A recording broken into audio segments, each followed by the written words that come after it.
Nicola Sturgeon is ready to close the Scottish border with England to prevent people from sidestepping stricter travel measures intended to slow the spread of coronavirus north of the border. Meanwhile, Scotland's hotel quarantine system has been thrown into confusion after a man and his daughter were told they did not have to isolate for 10 days as a result of a loophole, despite having jetted in from the United States the day before. Asked yesterday whether she would consider shutting the border, Scotland's First Minister said, "I do not rule it out. I would like to have the most effective system in place here," pushing the idea of a uniform approach. She added, "It would be better if we had a three-nations approach where the border across the island Scotland, England and Wales share had the same provisions in place. I'm trying to be constructive here. I want us to come to the best solution possible," Ms. Sturgeon explained. "It is of course up to every government to make their own judgment and take their own decisions. But at the moment anyone who lands at an airport elsewhere in the UK and then travels on to Scotland won't be put into a hotel for managed isolation if their flight is from a destination outside the UK's list of high-risk countries.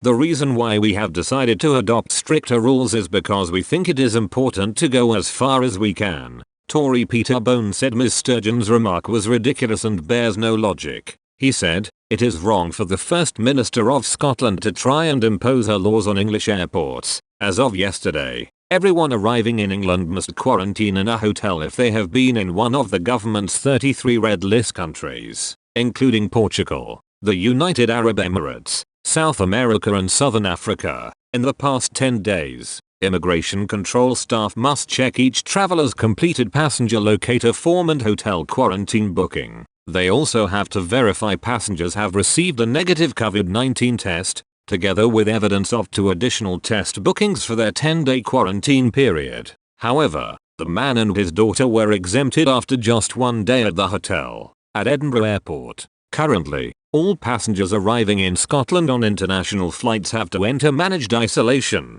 unless they are coming from within the common travel area, which includes the UK and Ireland. Chun Wong told BBC Scotland the pair had flown into the country from the United States via Dublin. Mr. Wong added, "I received a call from reception saying a gentleman from the airport would like to talk to me. He said that since I landed in Dublin first and then got a connecting flight to here, I was not required to quarantine in a hotel. I still have to quarantine and do the self-testing kit on the 2nd and 8th day, but they said it was an error on their part." Also speaking yesterday, a government spokesman said, "We are in a global pandemic, which is why every traveler is subject to enhanced monitoring at UK airports. People should not be traveling unless absolutely necessary. Every check from pre-departure testing to the passenger locator form is to strengthen our borders and prevent the spread of coronavirus."